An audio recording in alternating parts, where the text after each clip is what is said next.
चलिए स्टार्ट करेंगे आज अपनी प्रश्नावली 6.3।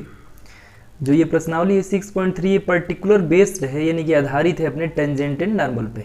यानी कुल मिलके मैं बोलूँ तो स्पर्शी और अभिलंब वाले चैप्टर पे आधारित है और अवकलन का सबसे इंपॉर्टेंट अनुप्रयोग वाले चैप्टर में से एक है ना। मैंने बताया है कि कम से कम हम जो अवकलन के अनुप्रयोग वाले चैप्टर पढ़ रहे हैं, नियर अबाउट आपके बुक में 4 चैप्टर गिवन है, उसमें सबसे इंपॉर्टेंट चैप्टर है ये, है ना।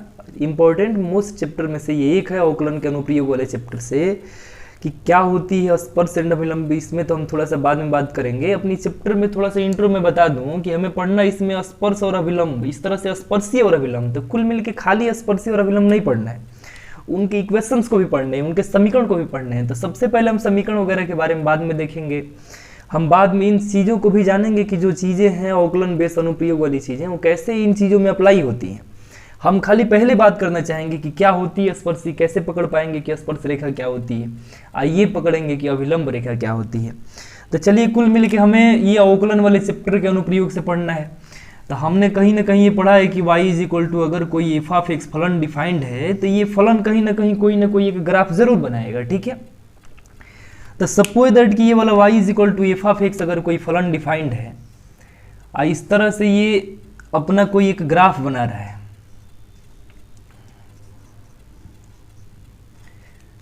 ये ऑर्डिनेट में ये y इज इक्वल टू जो एफ ऑफ एक्स है वो इस तरह का कुछ ग्राफ बना रहा है, ठीक है। तो अगर ये फलन का ग्राफ है y is equal to F of X, यही मैं रहने देता हूँ, आप समझ जाइए कि इसी एफ ऑफ एक्स का ये ग्राफ है। तो इस ग्राफ के किसी पर्टिकुलर पॉइंट अगर यहाँ पे, अगर ये पर्टिकुलर पॉइंट अगर यहाँ पे कोई c है इस तरह से, तो इस पॉइंट c पे जो स्पर्शी आप खींच रहे हैं, स्पर्श रेखा का मतलब ये होता है कि y is equal to F of X जो गिवन है, तो इसका कुछ ना कुछ कर्व है। इस कर्व के किसी एक पॉइंट पे अगर कोई एक स्पर्शी खींचते हैं इस तरह से, ये जरूरी नहीं कि मूल बिंदु से होके जाए, ये स्पर्श रेखा में खींचना चाहता हूँ, ये पॉइंट यहाँ पे मैं C ले रहा हूँ ऐसे ऐसे। तो स्पर्श रेखा का मेरा मतलब देखिए, मैं कई बार बताया हूँ कि कुछ स्पर्शी का मतलब ये नया कुछ शब्द नहीं है। स्पर्शी से तात्पर्य है कि फलन के ग्राफ के पर्टिकुलर किसी एक पॉइंट को टच करके जाने वाली रेखा, है ना। और उसके बाद वो एक अक्ष के साथ कुछ ना कुछ अपना कोण बनाएगी, वो हम बाद में देखेंगे। तो सबसे फर्स्ट ऑफ ऑल स्पर्शी के बारे में अगर हम बोले तो किसी कर्व के किसी एक पॉइंट को टच करके जाने वाली रेखा ये स्पर्श रेखा कहलाती है, ठीक है। अब हम बाद में बात करेंगे कि स्पर्शी जो है ये y is equal to F of X के पर्टिकुलर पॉइंट C पे जो खींची गई है, यहाँ C है इस पॉइंट पे, तो इस C पे खींची जाने वाली स्पर्शी एक अक्ष की धन दिशा के साथ कितने डिग्री का कोण बनाई, ये सब हम बाद में देखेंगे। बट इससे पहले आप इस बात को समझ गए होंगे कि स्पर्श रेखा क्या कहलाती है। मैं फिर बोल रहा हूँ कि स्पर्श रेखा उसी सरल रेखा को बोलते हैं जो पर्टिकुलर गिवन फंक्शन के किसी एक बिंदु को टच करके जा रही है। अभिलंब पे अगर हम बात करें कि कौन सी रेखा अभिलंब रेखा कहलाती है, तो अभिलंब का तात्पर्य ये होता है कि फलन के पर्टिकुलर पॉइंट पे अगर कोई एक स्पर्शी ड्रा हो गई है, तो इसी पॉइंट C पे एक ऐसी रेखा खंड खींचिए जो इस स्पर्शी पे लंबवत हो। मतलब इस तरह से मेरे को ड्रा करना चाहिए, सपोज दैट ये। तो अगर इस रेखा को मैं L1 बोल रहा हूँ, इसको मैं L2 बोल रहा हूँ, तो अगर L1 परपेंडिकुलर है L2 पे इस तरह से इसी पॉइंट को टच करके दोनों रेखाएं गुजर रही है, तो जो L2 है वह अभिलंब रेखा है।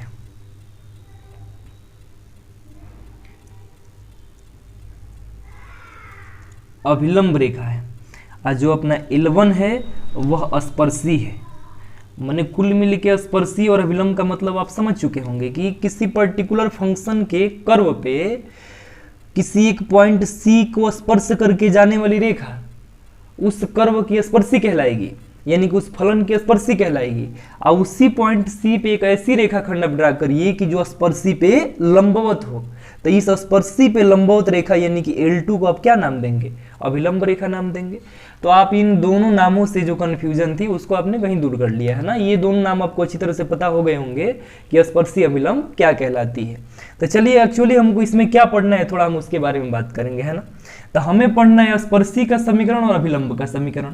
तो यानी कि कुल मिलकर थोड़ी बहुत नॉलेज आपको सरल रेखा के बारे में होनी चाहिए कि सरल रेखा का समीकरण एक्चुअली होता क्या है।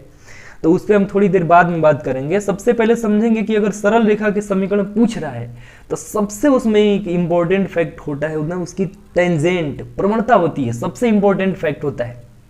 कि किसी भी सरल रेखा को मतलब सॉल्व करने के लिए, यानी उसकी इक्वेशन को फाइंड आउट करने के लिए जो अहम रोल प्ले करता है वो प्रवणता ही रोल प्ले करता है। तो कुल मिलकर थोड़ी हम इसमें एक टेंजेंट को देखेंगे, प्रवणता को देखेंगे कि एक्चुअली प्रवणता होती क्या है। तो थोड़ा इधर देखेंगे हम ध्यान से। हमने कई बार इस चीज को एक्सप्लेन करा है, अवकलनीयता वाले चैप्टर में बहुत अच्छे से एक्सप्लेन करा है कि अगर आप किसी given function y is equal to F of X के ना अवकलन कर देते हैं, तो ये वाला हो जाता है dy अपॉन dx, एक्स के रिस्पेक्ट में अवकलन करने पे ये वाला हो जाएगा f डैश x। हम कह रहे हैं कि इस dy अपॉन dx की वैल्यू अगर आपने फाइंड आउट कर दिया इस तरह से x is equal to c पे या p पे या q पे, किसी भी एक पर्टिकुलर पॉइंट पे, तो इस तरह से इधर हो गया f डैश c। और इसका ज्योमेट्रिकल मीनिंग क्या है, अच्छे से बताया हूं। इसका ज्योमेट्रिकल मीनिंग ये है कि पर्टिकुलर इस कर्व के पॉइंट C पे खींची जाने वाली, यानी कि जो y is equal to F of X है, इसके कर्व पर खींची जाने वाली स्पर्शी, तो कौन सी स्पर्शी, तो इस y is equal to F of X के पॉइंट C पे खींची जाने वाली स्पर्शी की एक्चुअली प्रवणता देता है क्या, यही, यानी जो dy upon dx at point x is equal to c है, यानी कि जो f डैश c है, ये क्या बताता है, तो f डैश c बताता है कि बिंदु C पर, यानी कि f ऑफ x के बिंदु C पर खींची जाने वाली, है ना, स्पर्शी की प्रवणता। तो आप एक बार इसको ग्राफ से भी देखिए कि कुल मिलके हमने ये particular function F of X के लिए ये वाला कर्व बनाया है, इस कर्व के पॉइंट सी पे एक स्पर्शी ड्रा करा है, ये वाली स्पर्शी अगर एक अक्ष की धन दिशा के साथ अगर थीटा कोण बना रही है, तो तब जो यहाँ पे L1 की जो प्रवणता होनी चाहिए वो कितना होनी चाहिए, टेन थीटा होनी चाहिए। टेन थीटा को हम m से दिखाते हैं, लेकिन वही प्रवणता इस तरह से भी तो निकाला जा सकता है कि इसी कर्व का अवकलन करिए और किस पॉइंट पे अवकलित करिए, तो पॉइंट C पे, यानी कि जो m की वैल्यू निकल के आती है ना, वो एक्चुअली ये निकल के आती है कि dy अपॉन dx की वैल्यू एट पॉइंट C, यानी कि x is equal to C पर। तो बहुत अच्छी तरह से इन चीज़ों को आप समझ सकते हैं यहाँ से कि अगर हमसे पूछा जाए कि बिंदु C पे, यानी कि फलन y equal to F of X के बिंदु C पे खींची जा सकने वाली स्पर्शी की प्रवणता फाइंड आउट करिए, तो आपके दिमाग में ये चल रहा होगा कि इस दिए गए कर्व यानी कि इस फलन का अवकलन करना है, अवकलन करने के बाद उसमें पॉइंट C को पुट करने हैं। तो इस तरह से क्या बन के आते हैं, तो इस तरह से बन के आता है कि पॉइंट C पे खींची जा सकने वाली स्पर्शी की प्रवणता कितनी है। तो आप इन चीज़ों को समझ सकते हैं, ये समझ चुके भी होंगे। अब थोड़ी हम बात करेंगे रिलेट करके कि आपने अगर L1 की प्रवणता फाइंड आउट कर रखा है, तो इसी पॉइंट C पे खींची जा सकने वाली जो L2 है, यानी कि इसी पॉइंट C पे खींची जा सकने वाली जो अभिलंब है उसकी प्रवणता क्या होनी चाहिए, ठीक है। तो एक बार इन बातों को नोट करिए, फिर हम थोड़ी सी आगे की बातें जो छूट रही हैं उसको एक्सप्लेन कर रहे हैं ना। तो चलिए हम फिर से एक बार एक्सप्लेन कर रहे हैं। हमने L1 की प्रवणता के बारे में समझ गया है ना, कि जो L1 है इसमें जो स्पर्शी है पॉइंट C पे खींची जा सकने वाली पर्टिकुलर गिवन पॉइंट है ना, sorry given function y is equal to F of X के बिंदु C पे खींची जा सकने वाली जो स्पर्शी है इसकी प्रवणता कैसे फाइंड आउट करेंगे, तो दिए गए फलन का अवकलन करेंगे x के रिस्पेक्ट में और उसमें पॉइंट C को उठा के रखना है। अच्छा, ये बातें मैं यहाँ प्रूव नहीं कर रहा हूँ, क्योंकि ये सारी बातें मैं अवकलन वाले चैप्टर में, यानी कि अवकलनीयता वाले जो चैप्टर होता है डिफरेंशियबिलिटी वाला, उसमें मैंने इसको अच्छी तरह से एक्सप्लेन करा है, ठीक है। तो अब थोड़ा हम बात करेंगे कि हम L2 की प्रवणता कैसे फाइंड आउट करते हैं ना। तो हमें इस तरह से पता है कि स्पर्शी के तो समीकरण जो स्पर्शी है, स्पर्शी की तो प्रवणता हम निकाल पाए हैं, लेकिन अभिलंब का कैसे पाएंगे, तो हमें अच्छी तरह से पता है कि यदि दो रेखाएं एक दूसरे पे लंबवत हैं, कंडीशन पढ़े होंगे आप 11th में, कि यदि दो रेखाएं एक दूसरे पर लंबवत हैं तो उनकी प्रवणताओं का गुणनफल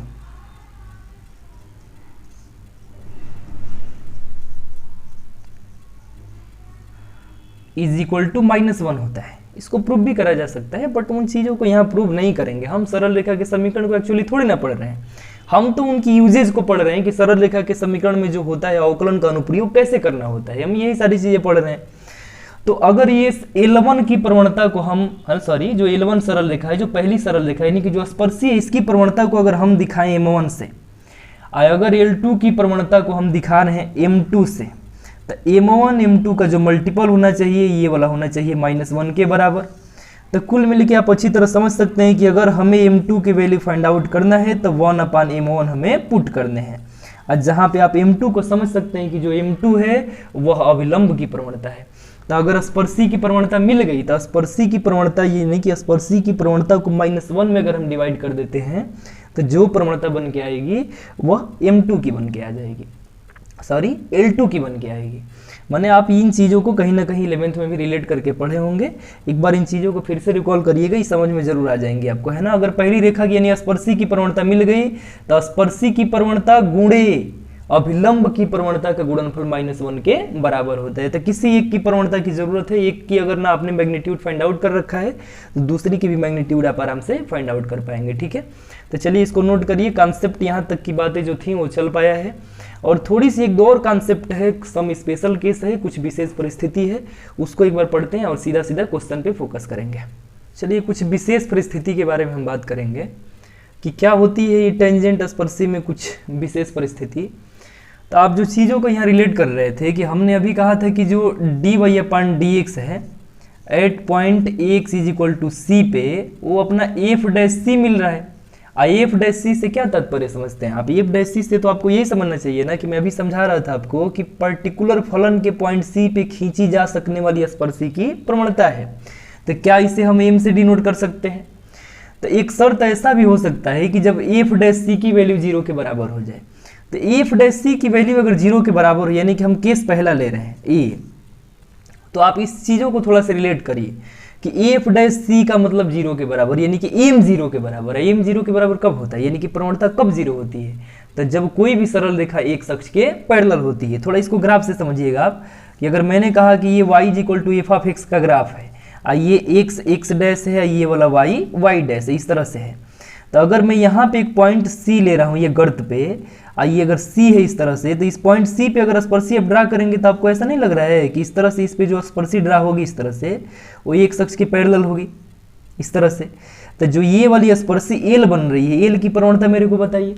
तो एक अक्ष की धन दिशा के साथ ये L कितना डिग्री का कोण बना रही है? 180 का या 0 डिग्री का। तो tan 0 डिग्री का मान कितना होता है? 0 होता है। तो कुल मिलकर हमें ये समझने थे कि जब m की वैल्यू 0, m बोले तो f' की वैल्यू 0 के बराबर रखते हैं, तो यहाँ से अपनी शर्त क्या बनेगी? तो तब जो शर्त बनेगी वो ये बनेगी कि जब m यानी कि f' की वैल्यू 0 के बराबर, तब अपनी शर्त ये बननी चाहिए कि स्पर्शी x अक्ष के समांतर है। ये थोड़ी सी स्पेशल केस में से है। तो एक अपना जो b एक और शर्त होता है कि अगर सपोज दैट कि आपने कहा कि इस तरह का अगर कोई ऐसी स्पर्शी है पर्टिकुलर किसी फलन पे, कि मैंने इस फलन को ऐसा मान लिया, देखिए कि ये है कोई फलन का कर्व है, तो इस तरह से x डैश y डैश इस तरह से अपना ये फंक्शन है। तो बताइए कि इस पॉइंट पे अगर स्पर्शी ड्रा करेंगे तो कैसी स्पर्शी बनेगी? y अक्ष के पैरेलल बनेगी।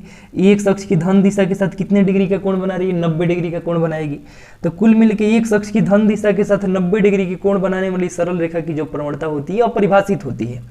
तो एक शर्त तो ये है कि जब थीटा मतलब कि ये वाला कोण अगर 90 डिग्री है तो तब f' की जो वैल्यू है वो अपरिभाषित है, यानी कि m का मान अपरिभाषित है, यानी कि tan थीटा का मान अपरिभाषित है। यानी कुल मिलके थोड़ी सी दो इंपॉर्टेंट शर्त थी, इसमें जो सबसे ज़्यादा यूज होती है यही वाली यूज होती है और इनके बड़ी इंपॉर्टेंस रोल है।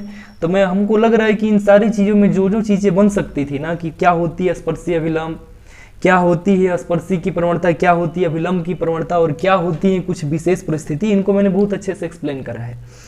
अब हम केवल एक दो टॉपिक और रह गए अपना, कि हम थोड़ा ये बता पाएँ कि अपना ये स्पर्शी का समीकरण कितना हो पाएगा, अभिलंब का समीकरण कितना हो पाएगा। तो चलिए इसको थोड़ा नोट करना है तो करिए, फिर आगे की बातें अभी मैं जस्ट करने वाला हूँ। चलिए हम थोड़ा बात करेंगे कि स्पर्शी जो L है पर्टिकुलर ये वाली, इस स्पर्शी का समीकरण क्या होना चाहिए। यानी कि जो L है इस तरह से L1 है, L1 का समीकरण क्या होना चाहिए। तो अगर हम बात कर रहे हैं कि जो ये पॉइंट है तो चतुर्थांश में है, तो पॉइंट का निर्देशांक x1 y1 तो होना ही चाहिए, ठीक है। तो इस तरह से अगर इस पर्टिकुलर पॉइंट C का निर्देशांक अगर x1 y1 है तो आपको ये पता करना है कि हम इस स्पर्शी का समीकरण कैसे निकालेंगे। तो सरल रेखा वाले चैप्टर में आप अच्छी तरह से पढ़े होंगे कि कुल मिलके आपको करना ये होता है कि इस पॉइंट से अगर कोई रेखा गुजर रही है, अब हम भूल जाएंगे कर्व को, भूल जाएंगे अपने टेंजेंट को, सॉरी नॉर्मल को, इसको हम खाली समझेंगे कि जो एल है, L1 है, यानी कि जो स्पर्शी है वो पॉइंट सी से होके जा रही है। अब हम ये भी देखेंगे कि इस पॉइंट सी से यानी कि x1y1 से होके जाने वाली सरल रेखा का समीकरण फाइंड आउट करना है जब यह एक अक्ष की धन दिशा के साथ थीटा डिग्री का कोण बना रही है। तो आप मेरे को बताओ कि पॉइंट x1y1 से होके जाने वाली उस सरल रेखा का समीकरण जो एक अक्ष की धन दिशा के साथ थीटा डिग्री का कोण बना रही है, तो यही समीकरण होता है ना कि y minus y1 is equal to m कोष्टक में x माइनस x1। तो यहाँ पे m से क्या तात्पर्य है, तो यहाँ पे m से तात्पर्य है कि m का मतलब होता है कि m मिलेगा कहाँ से। यहाँ पे m आपको क्वेश्चन में गिवन नहीं करेगा, हमें तो यही एप्लीकेशन पढ़ना है अवकलन का कि हमें m तो ये देगा नहीं। तो हम ये समझेंगे कि जो इस फलन का अवकलन करके आप पॉइंट c को अगर उठा के रख देते हैं उस अवकलन में, तो यहाँ पे जो चीज़ें थीटा बननी चाहिए थी उस थीटा के tan थीटा का मान मिल जाएगा, यानी कि हमें मिल जाएगा डायरेक्टली प्रवणता। ठीक है, तो जो m है m के स्थान पे आप tan थीटा पुट कर सकते हैं, tan थीटा की जगह पे f' पुट कर सकते हैं। तो कुल मिल के हमारा जो आंसर होगा ये होगा कि y minus y1 is equal to dy upon dx at point किस पे, तो x1 y1 पे, इस तरह से। अब उसके बाद यहाँ पे होना चाहिए x माइनस x1। तो अगर आप इस तरह की कैलकुलेशन कर पाते हैं तो ये आप बना पाएंगे अच्छी तरह से स्पर्शी का समीकरण। ठीक है, अब हम बात करेंगे अभिलंब के समीकरण पे। तो अभिलंब का समीकरण कैसे फाइंड आउट करेंगे, अभिलंब का समीकरण भी आपको कैसे फाइंड आउट करना है। तो जैसे आपको ये ऐसे ही समझना है कि अभिलंब का समीकरण अगर आपसे पूछ ले तो हम समझेंगे कि इसी पॉइंट से तो अभिलंब अपना ये वाला गुजर रहा है, हमें प्रवणता तो डायरेक्टली अभिलंब का मिलेगा नहीं। तो हम एक जरूर काम कर सकते हैं कि पॉइंट सी पे खींची जा सकने वाली स्पर्शी की प्रवणता फाइंड आउट कर सकते हैं। अगर वो प्रवणता आपको मिल जाती है तो उसे -1 के बटे में लेके चले जाएंगे, तो ये प्रवणता किसकी हो जाएगी, L2 की। मैंने अभी हमको लग रहा है कि 10-5 मिनट पहले एक्सप्लेन करा हूं। तो कुल मिलकर अभिलंब का समीकरण आप ऐसे फाइंड आउट करेंगे कि y minus y1 is equal to minus में 1 अपान ये वाली क्वांटिटी है, ये वाली क्वांटिटी अभिलंब का समीकरण नहीं, सॉरी ये जो dy upon dx at point x1 y1 है, ये प्रवणता किसकी है, तो ये L1 की है। यानी कि स्पर्शी की प्रवणता को अगर -1 के बटे में लेके जाते हैं तो हमें मिल जाता है अभिलंब की प्रवणता। अगर स्पर्शी की प्रवणता को मैं यहाँ m से डिनोट करूं तो -1 अपान m in bracket x minus x1, यानी कि इस फार्मूले से आप फाइंड आउट कर सकते हैं पॉइंट C पे खींची जा सकने वाली अभिलंब का समीकरण। ठीक है, तो चलिए इस तरह के जो फार्मूलेट हुए हैं इनको नोट करिए, एक छोटे से 1-2 क्वेश्चन पे प्रयास करेंगे इनको लगाने को, है ना। बहुत ही इंपॉर्टेंट क्वेश्चन में यहाँ लिया हूँ कि वक्र y square is equal to 4x के बिंदु 2-3 पे खींची जा सकने वाली स्पर्शी और अभिलंब दोनों का समीकरण फाइंड आउट करना है आपको। ठीक है, तो देखिए इस तरह के क्वेश्चन में जब कैलकुलस आप पढ़ रहे हो तो थोड़ी बहुत ग्राफ की इंपॉर्टेंस बहुत जरूरी होती है। तो अगर आपने कोऑर्डिनेट ज्योमेट्री को कवर करा है 11th में, तो y square is equal to ये वाला इक्वेशन आपको कैसा दिख रहा है, 4ax टाइप का दिख रहा है। तो आप समझ सकते हैं कि हो सके ये परवलय है। ठीक है, तो अगर आप परवलय बना रहे हो तो y square is equal to 4x का परवलय आप कैसे बना पाएंगे। तो हमें कई बार इसको सीखना पड़ा होगा या सीखे भी होंगे आप कि इस तरह का परवलय बनता है, इस तरह से कि ये x डैश है, ये y डैश, यानी कि एक अक्ष के सिमेट्रिकल पॉजिटिव डायरेक्शन में इस तरह के लिए बनता है अपना। तो अब इस कर्व पे कोई एक पॉइंट 2,3 है, ऐसे है। तो ये वाला पॉइंट है अपना 2-3, और इसी पॉइंट पे इस पॉइंट को मैं ले रहा हूं P इस तरह से। तो यहाँ पे अपना y था, तो इस पॉइंट P पे खींची जा सकने वाली स्पर्शी की प्रवणता आपको फाइंड आउट करनी है। तो चलिए हम एक स्पर्शी यहाँ पे ड्रा कर ले रहे हैं ऐसे, इसी स्पर्शी का समीकरण आपसे पूछा है, बाद में हम अभिलंब का ट्राई करेंगे।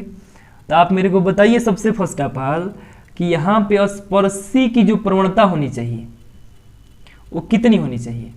तो स्पर्शी की हम प्रवणता कैसे फाइंड आउट करेंगे, यानी कि पॉइंट P पे खींची जा सकने वाली स्पर्शी की प्रवणता अगर फाइंड आउट करना है तो किस कर्व के लिए करना पड़ेगा अवकलन, तो जिस कर्व पे हमें पॉइंट लेना है, तो यानी कि कौन सा कर्व है। तो चूंकि हमें फंक्शन डिफाइंड है y square is equal to 4ax, यानी कि 4x डिफाइंड है, तो हमें इसी फंक्शन का अवकलन करना है, x के रिस्पेक्ट में करना है। तो हम लिखेंगे कि x के सापेक्ष अवकलन करने पे तो 2y dy upon dx, multiple में केवल उधर 4 ऐसे हो जाएगा, x का अवकलन x के रिस्पेक्ट में 1। तो इधर से अपना क्या बनेगा कि dy upon dx is equal to, इसको हम कैंसिल आउट कर सकते हैं, यानी कि 2 अपन y बन जाएगा। अगर हम dy अपन dx एट किस पे, तो इस तरह से मैं 2 3 पे फाइंड आउट करूं, तो इसमें काम करिए, उधर जो dy अपन dx में अगर कहीं x दिखे इधर में, तो आप x की जगह पुट करिए 2, अब y की जगह पुट करेंगे 3, तो x तो है ही नहीं है, तो कोई दिक्कत ना, हम यहाँ पे 2 रखेंगे और नीचे इसके स्थान पे y की वैल्यू 3 है तो 3 रखेंगे। तो dy upon dx at point 2,3 पे जो अपना निकल के आया है ये 2/3 आया है, और 2/3 क्या आया है, क्या आया है, तो पॉइंट P पे खींची जा सकने वाली स्पर्शी की प्रवणता है। तो स्पर्शी की प्रवणता कितनी, तो ये हो जाएगा m इज इक्वल टू 2/3 ऐसे। तो जब 2/3 स्पर्शी की प्रवणता मिल गई तो हमें स्पर्शी का समीकरण पूछा है। तो स्पर्शी का जो समीकरण होना चाहिए, हमने अभी बताया कि हमने पढ़ा है कि y minus y1 is equal to m का मतलब हम बाद में देखेंगे, m in bracket x minus x1। तो y है और y1 क्या है, तो यही तो पॉइंट है ना, जिस पॉइंट से सरल रेखा को हमें पॉज कराना है ऐसे। तो ये हो जाएगा y माइनस 3, अब बगल में m की वैल्यू है 2/3, x माइनस x1 बोलें तो x1 है यहाँ पे 2। तो इस तरह से इसकी कैलकुलेशन करेंगे तो ये वाला हो जाएगा 3y, अब माइनस में 9, अब बगल में 2x, अब माइनस में यहाँ पे हो जाएगा 4। ठीक है, तो सारी वैल्यूज उधर लेके चले जाइएगा, तो ये नोट करा है 2x माइनस में 3y, ये उधर को जाएगा तो प्लस में 9 माइनस में 4 यानी कि प्लस में 5, बगल में 0। तो ये वाला जो इक्वेशन आपने फाइंड आउट करा है, ये किसका इक्वेशन फाइंड आउट हो गया, तो ये हो गया स्पर्शी का इक्वेशन फाइंड आउट। हमें अब किसका चाहिए, अभिलंब का। तो अभिलंब का आप कर पाओगे, इसे इस फार्मूले से करना पड़ेगा कि y minus y1 is equal to अभिलंब। अभिलंब का क्या मतलब है कि इस पे ऐसी सरल रेखा लीजिए, ऐसी इस पॉइंट P पे कि स्पर्शी के साथ 90 डिग्री का कोण बनाए। तो सबसे फर्स्ट आप इस अभिलंब की प्रवणता फाइंड आउट करिएगा। तो अभिलंब का कितना होगा, तो जो स्पर्शी की प्रवणता है उसी को -1 के बटे में लेके जाना है। तो अभिलंब की प्रवणता यानी कि -1 बटे में 2/3, यानी पलट जाएगा, ये वाला हो जाएगा -3/2। और किसकी प्रवणता होगी, तो ये वाली हो जाएगी अभिलंब की प्रवणता। तो इसको मैं छोड़ रहा हूँ, इसको आप खुद करेंगे कि -1/m इन ब्रैकेट x माइनस x1। ठीक है, तो चलिए हम आज की क्लास यहीं तक रहने देते हैं। बाकी कल से बहुत अच्छे तरीके से मैं एक क्वेश्चन को एक्सप्लेन करूंगा, है ना। तो एक ही क्वेश्चन को खूब अच्छी तरह से एक्सप्लेन करा जाएगा